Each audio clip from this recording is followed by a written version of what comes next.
Well, hello, everyone. This is Christine Thompson, lead agent on the CT team at Baird and Warner. I'm really excited to be here.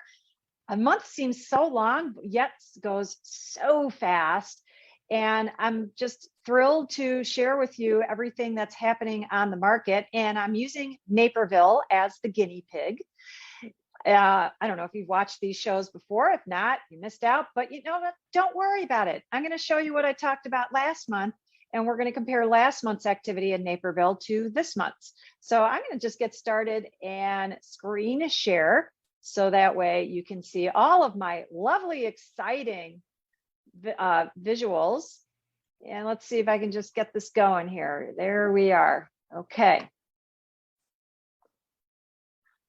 All right, so thank you for joining me. Here's information that you can capture if you want regarding my contact information. You can chat with me during this show. I can't promise I'll be able to look at the chats while I'm looking at graphs also. If not, if I can't answer your questions, just shoot me a message later on, either where I posted in Facebook or send me a private message as well. If you need any information about the graphs that I'm going to be showing you, you can always just ask for that too. Okay, but this is covering Naperville. Taking a big step back, let's just take a look at what's happening in the regular market as far, whoops, sorry, I moved my computer and things happen to screens. It's kind of crazy, all right, but there we are, we're back. And I'm just gonna put this over here so you can see who's this person talking, all right. So there we are. Okay, so this is the basic market, what's happening in Naperville. And the breakdown is new listings here, 226. Now, if you see the title on the top there, this is for March. So if you missed the show last month, don't worry about it. Here are the numbers. There were 226 new listings in March and I do this like a 30-day span. Okay, so it's not exactly all of March, but this is reflecting 30 days when I open this up at the beginning of April. Okay, so that means going back, it's covering the 30 days into March. All right, so during that time frame, there were 226 new listings on the market. Only 4 had a price change. That's crazy. There were 110 private listings. That's a lot. And it was interesting. I just heard a statistic from an MRED employee. They're watching this stuff all the time. And he said only 5% of private listings don't allow showings. Don't allow showings. So take 5% off of that 110. I'm not quick with my math, but let's just say it's 100 listings. All right, 105 listings. Add that to the 226 new listings. So that's 330. Let's just make it an even 330 listings are taking showings. So when people are saying, there's not a lot of inventory, that private listing bumps up the numbers. So for all of you complaining there's not enough out there, stop going to Zillow and Realtor.com and Redfin and all those other places, because it cannot share the private listings. You need to have a relationship with a very good agent that has the systems to send you private listings real time, so you're not missing out on these things. Because I get a lot of clients coming to me complaining, it pops up on the market and it's under contract right away. We didn't even have a chance to get in there. Well, that's because you're not working with the right agent. All right, find an agent that's going to be able to send you private listings, not 3 days later, but real time. Okay, you want somebody that's pretty sharp on this stuff and knows how to use the systems. I can do it. But I don't know where you are, but you should have an agent that can do that. Okay, under contract 185, that's pretty sharp. So of the 226, we're balancing that with 185, but meaning there's residual. All right, we're going to look at market time too. And then 110 closed. So all these properties They're, going under contract. Most of them are closing. So let's take a look at the next month. All right. And let's see. So here's the next month, 168 closed. So maybe it's a 30-day. And if we had 330 homes, we had 185 under contract and then 168 closed. So if we had 185 under contract, not all of them are closing, or maybe they spilled over to a 60-day close instead of falling into April. Very possible. Now we got in April, the last 30 days, 230 under contract, 90 private. Take about 5 off of that. We got about 85 added to 278. That's about 370 properties that are taking showings. All right, that's a lot. And only 6 had a price change again. That means for how little are taking price changes, that means these homes are getting offers at their list price. The seller did not have to change it.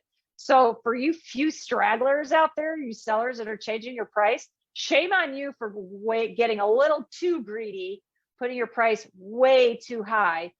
Even for today's market, it is possible. Market time. This is back in March of sales price. I'm sorry. This is just taking, we're going to dig a little deeper now. So let's look at the average sale price that happened. So in the month of March, the average sale price was 588, leaning towards 589. All right. And then April, 594. So about a 5K increase in 1 month. 1 month, you guys.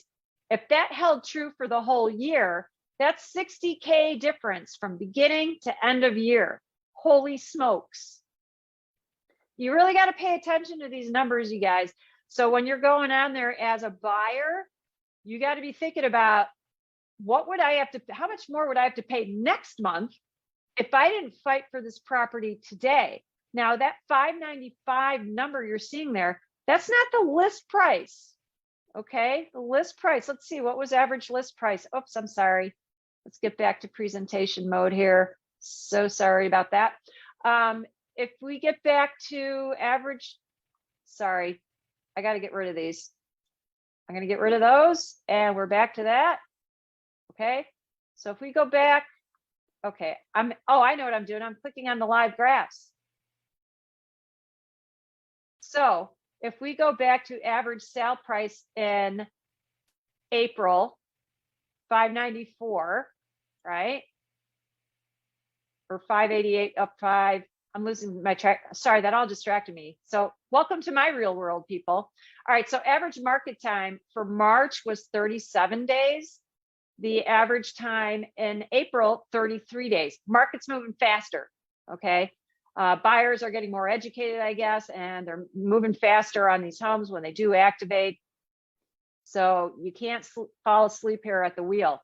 Make sure your agent's not falling asleep at the wheel. Make sure they have a system set up that you are getting properties real time. Let's be realistic, you guys. Your agents, if you have a good agent, you're not their only client.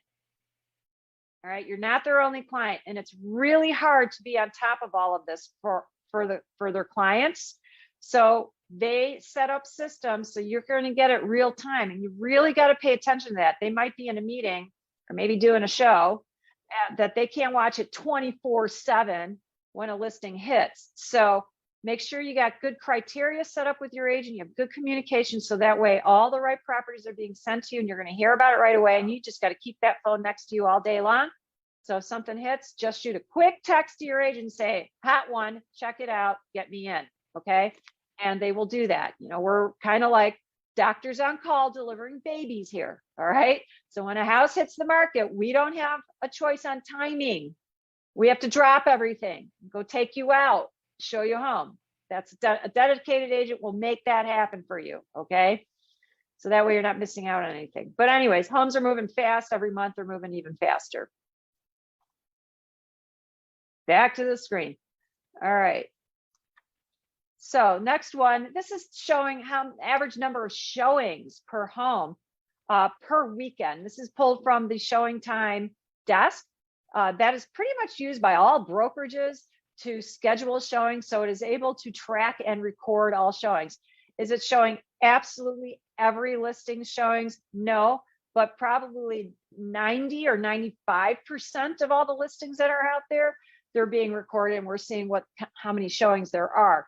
So we can see the month of April, we averaged between 4 to 6.5 showings per listing, whereas in February to March, it was, 2.5 to 5 and a little over 5.5. So it has picked up in this last month of the number of showings per listing. So more buyers, not enough inventory. That's what's happening. Last month, the action index needle said that it was at 57, and that this is just another way of gauging, how hot of a market is it for sellers? Is it softening? Is it getting stronger? So last month was 57. This month, 62. It's getting hotter. Okay. So sellers, good gosh, get your house out there and put it on the market. I don't know why you're waiting. What are you waiting for? This is what we know. We see it's increasing. Get out there before it decreases. I'll be very curious to see how the numbers are when I do the August update, because we're going to see July, and historically, July got quieter.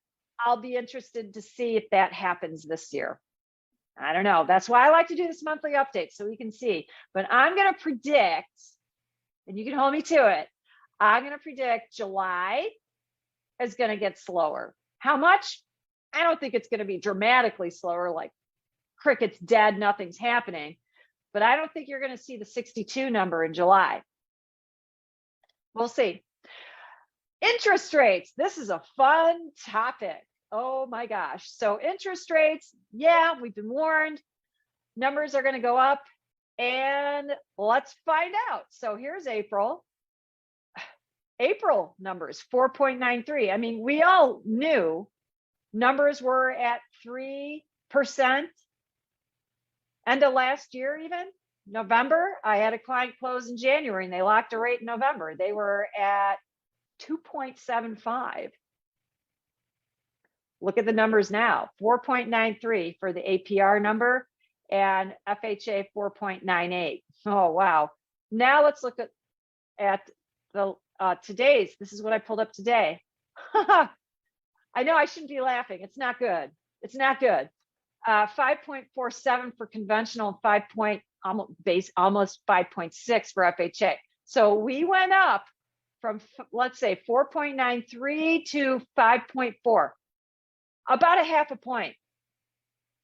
Half a point. We went up a half a point on interest rates. So again, as a buyer, what are you waiting for? The prices aren't going down. Interest rates are going up. To get that same home, I hope you're ready to increase your budget. Or are you ready to get a smaller home if you can't change your budget? I've been telling this to my buyers since the beginning of this year. It's the house is just going to cost you more for the same house. Pick something. You'll make it your own. You'll fix it up. It'll be cheaper doing that than waiting. Let's take a look at what it costs to wait. This is a really harsh reality that buyers need to understand. We're hovering right around 600,000 now. We're getting real close to that for a Naperville home. And at 5.5 that we're at right now, your principal and interest is $34.06 and 73 cents. You wait for that to go up a half a point. And we saw it go up a half a point in 1 month. 1 month, it went up a half a point. Feds are raising it again. Goes up another half point because you're waiting for the better price. Oh, I'm overpaying on the house. I don't want to pay too much. And oh my gosh, I got to pay 40 over list. And there's no comps out there. I'm paying 60 over the next best comp. Oh, I'm overpaying. Think of it this way. You wait another month. That house that you lost out on will close. That will be a new comp. You're going to be paying more the next month because you're still on the market, and you're going to have a higher interest rate. So now you're looking at a monthly You're looking at $514 more per month because you were afraid to pay over market. Now you're paying $515 more for that same house. And in the course of that 30 years, you're paying $185,000 more. What costs more? That $185,000 more, or pay $20,000 over market? I think it's a no-brainer. You gotta be in there, and you gotta embrace this market if you want to. And I know this sounds strange. If you want to save money, buy now. Don't wait a month. The next house that comes across in a month from now, it's not going to be any better than what you're looking at today, but you're going to pay more for it. That's my advice I'm giving to all my buyers, because the numbers are showing true. I said this a month ago, and buyers that going under contract now, they're like, oh my gosh, this is costing me more than what I planned on. They kept waiting for that price where they didn't have to overpay. Well, they are. Okay. So that's my lesson, or I'll say information that I'm going to give to you today. I appreciate you watching my show. Thanks for putting up with me. I know I get a little emotional about these things, but it's kind of hard to, it is an emotional roller coaster for buyers and sellers, and I'm feeling their pain. I really am. But I'm trying to give good advice so that way they don't have regrets in the future. All right. A lot are worried that they will have regrets if they're purchasing right now, but actually the regrets are if you don't purchase right now. Fast forward into the future, that's when the regrets happen, because we all need homes. We all need more space. We all are changing jobs. We need homes. Okay. And we're not buying them as a business person, an investment, because then nobody would buy. Okay. We'd all say, nobody buy. Let's all rally together and nobody buy a home. But the reality is we need a home for our own personal reasons. Okay. Not for banking reasons. We need it we got kids growing. All right. We want to get into better schools. We're tired of renting and buying somebody else's house. That's what renting is. Okay. That's another way of saying renting. I'm buying somebody else's home, tired of doing that. And still you can't do what you want in it. All right. You got to relocate to get that better job. There are so many reasons why we buy a home. Remember what your reasons are. It's not because of what are the market values. It's because I need an office space. I'm working out of the house now. I need more space. My kids are growing bigger, whatever it is. Okay. Keep focused on why you're moving and why you're trying to buy a home. You will be able to make progress. Okay. Hope this has all been very useful information. I'm excited to get back to you again next month with more updates. Call, text, or email me. You can DM me on any of my social media pages, and I will have this uploaded within 24 hours to YouTube, so you can watch this over and over again, because I'm sure that's all you want to do with your time. You take care. Bye-bye. Thank you for watching all that information. It's pretty quick. I don't want to waste too much of your time or take up too much of your time. I don't consider this a waste of time. This is very important information. You need to be watching this. It's only one time a month, you guys. You can do this. Five minutes of your time. Check out the information, share it with other people, and please do remember to share this on on your social media. This is my YouTube channel. I'll be posting it. Again, that channel is Naperville Homes, Living in Naperville with Christine Thompson. So just Google Naperville Homes, Christine Thompson, and YouTube. Search the channel, you'll find it. And be sure to subscribe to it and share it with everyone you know. And that way you can always keep yourself updated on what's going on in the market. If you need information for a different market, please reach out to me and I'd be happy to get you that information too. Okay. And if you want those missing graphs, which I verbally told you about, happy to send them to you. Just ask for it. Okay. I'm kind of crazy. That's okay. Hope you enjoy it. I try to keep things fun and I'd love to work with you. If you don't have an agent, you can be sure you'll have a lot of fun while you're out there braving the market. Okay. You take care and have a great day.